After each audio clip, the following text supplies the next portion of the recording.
I love stacked desk calendars, but swapping the cards every month can make the design look uneven. To fix that, I've created a layered calendar that looks great no matter what month it is.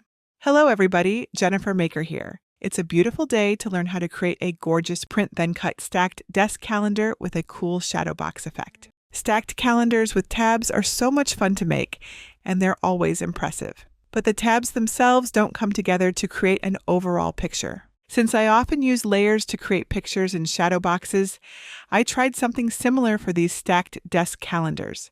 The results were absolutely stunning. Each month's image is a different part of the whole, so I can cycle through the months and keep my design in balance. Plus, the shadow box effect is easy to create with lots of different photo elements.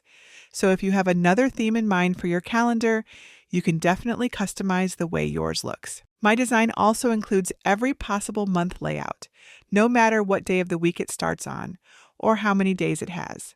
I'll teach you how to add those to your cards and how to make a cute little stand for your calendar too. You'll need a color inkjet printer and matte photo paper for gorgeous photo quality, plus a cutting machine with print-then-cut capability, and a few other basic crafting supplies. First, download my free stacked desk calendar designs at jennifermaker.com/793. You can either download right from that link by saving the project, or download from my entire free design collection. To find it, look for libraries in the red bar at the top, then click either Get a Password if you don't yet have one, or click Enter the library. Search the page for design number 793 and click the link to download the designs. If you're not sure how to do this, visit jennifermaker.com/svgs to learn how to download and unzip files. In the PNG folder, you'll find 12 images, one card for each month of the year. I made these designs with the help of AI art generation and adjusted them with image editing software. In the SVG folder, you'll find a dates design file with month labels and date grids that you can use to create calendar cards for any year, plus a 2026 design file with the calendar dates for that year already arranged, as well as score and no-score versions of my desk stand. The score version requires a scoring tool such as a scoring stylus or a single scoring wheel to make fold lines in your cardstock. The no-score version, on the other hand, uses your fine point blade to create dashed line marks for folding. There is also a DXF folder with cut files for other machines, and a PDF folder with versions you can print and cut by hand. I'll demonstrate how to create a desk calendar for any year and the no-score version of the stand. If you want to cut the score version instead, follow the steps from my scoring tool tutorial to adjust your file. In Cricut Design Space, start with a blank canvas. Click Upload and then Upload Image. Click on Browse to find the PNG folder, then select the Card 1 PNG. Click Open and then Continue to bring the card into Design Space. Next, on the Background Remover screen, you don't need to make any changes, so click Apply and Continue. Then on the Convert Upload To page, select Flat Graphic and click Continue. Now click Upload to add the image to your canvas. The image will load in too large for Print Then Cut, and you'll see a red warning icon in the Layers panel. We will fix this later. Since my calendar card is a PNG with a white background, it blends in with the default canvas. To fix that, I'll click the blank canvas icon, then click the color box and choose a different one, like light gray. And now the background changes. Pretty neat, right? Now we can add the remaining cards just like we did the first one. If Design Space lags when working with all the card files, you can load and prepare a few cards at a time instead. Since the cards are too big for Print Then Cut capability, select all the images, then click on Align and Center to stack them. Keep the lock icon closed and enter 4 in the width field. Then press Enter or Return on your keyboard. The height field will adjust automatically. The red warning icons will disappear too. Now spread out the cards in a single row so none of them overlap. If you need to, click the minus icon to zoom out so you can see all of the cards. Then select all of the cards and click Align and Align Top. Now they're lined up all pretty with plenty of space to work below them. So let's bring in our calendar details. Just like before, click Upload, then Upload Image and Browse. Now select the dates file from the SVG folder. This has labels for the months and grids for every possible arrangement. Click Open, then Continue, and Upload to add the design to your canvas. Drag the design to the empty space below the cards. Let's add the stand design to our canvas too.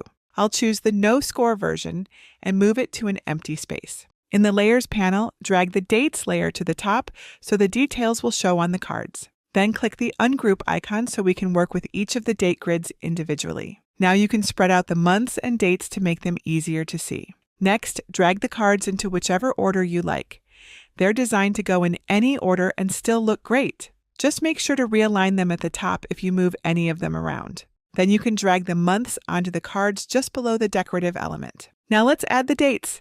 I like to use the calendar app on my phone to make sure I get this part right. January 2026 has 31 days and starts on a Thursday, so I'll find the grid that matches. And here it is.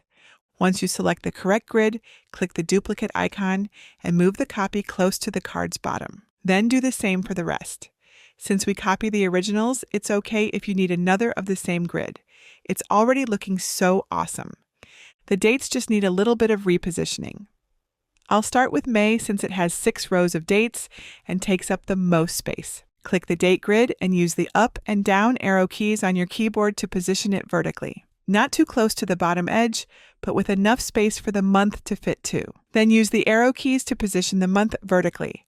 Now we can line up the other cards with this one. So hold down the Shift key and select all of the date grids.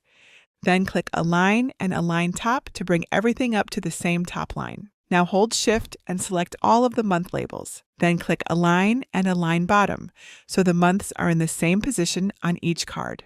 Now drag a bounding box around your first card, its month label, and its grid. Then click Align and Center horizontally to center the details between the card's left and right sides. Then do the same for the 11 remaining cards and details. When you're satisfied with your card's designs, select the first card and its details, then click Flatten to combine them into a single Print Then Cut layer. Flatten the rest of your cards too, and delete any leftover details. Our calendar cards are done.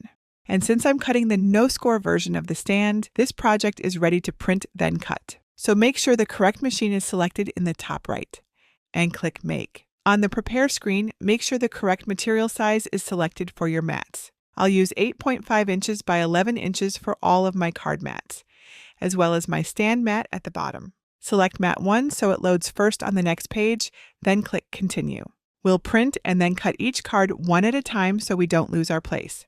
So on the Make screen, click Send to Printer. In the Print Setup window, select the correct printer, then toggle Add Bleed Off and use System Dialog on. Click Print. In the System Dialog window, make sure the correct printer is selected, change the media type to Photo Matte Paper, and the quality to Best, or whichever settings are closest. Then load the photo paper into your printer according to the directions on the package. Click Print to send the card to your printer. Let the print dry before handling it to avoid smudges. Back on Cricut Design Space's Make screen, set the base material for your first card mat. I'll use the medium cardstock setting with more pressure for cleaner cuts.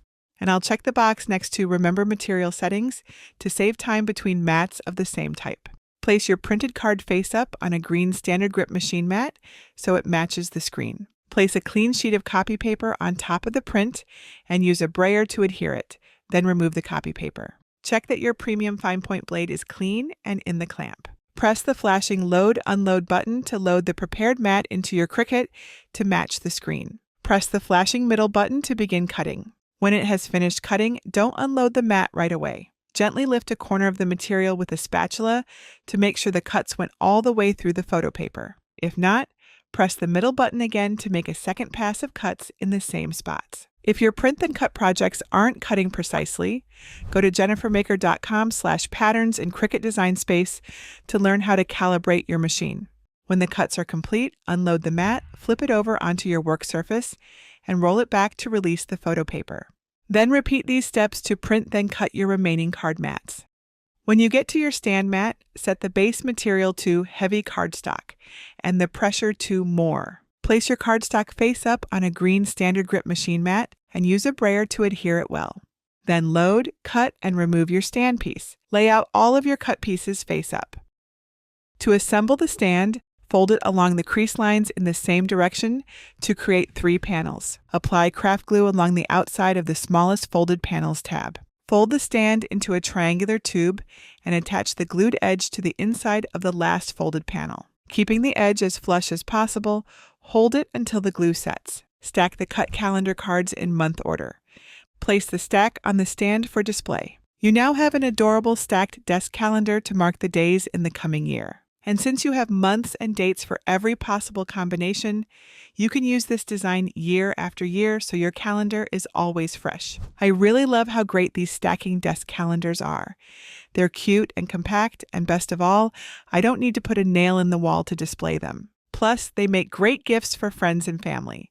So if you're looking for a way to say, hey, I'm so excited to share this New Year's adventures with you, this one is definitely a winner.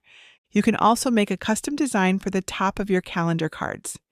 If you'd like to learn how to combine elements to create your own printable images, I can show you how in my advanced program at jennifermaker.com/advance. My step-by-step workshop teaches you how to create a rotating sequence of images that look great however you stack them. The advanced program is all about taking your crafting skills to the next level. You'll learn how to create unique, one-of-a-kind designs with step-by-step workshops and fully customizable templates. As an advanced member, you'll also enjoy exclusive early access to my huge library of designs, projects, and resources in an easy-to-use, ad-free learning environment, all designed to inspire and empower your creativity. And the best part? You'll join a vibrant community of over 15,000 passionate crafters just like you. Enjoy fun monthly challenges to keep you motivated and engaged, and become part of a circle that will celebrate your successes with you. Whether you're perfecting your skills or discovering new techniques, this program is designed to help you shine. Enrollment may or may not be open when you see this, so don't wait. Visit jennifermaker.com/advance to learn more and see how you can join today. Would you like a Cricut cutting machine for faster, more precise crafting? I do a regular giveaway over on my blog at jennifermaker.com/Cricut giveaway. Get all the details and enter for your chance to win. Do you have Cricut or craft-related questions that I might be able to help you with? Please let me know. Leave your question below this video or ask over at our awesome Cricut Crafters group at jennifermaker.com/Cricut Crafters. I would love it if you would share a photo of your finished stacked desk calendar with us on Facebook. I can't wait to see what your new year looks like. And that's it for today. Until next time, this is Jennifer Maker reminding you to craft a life you love.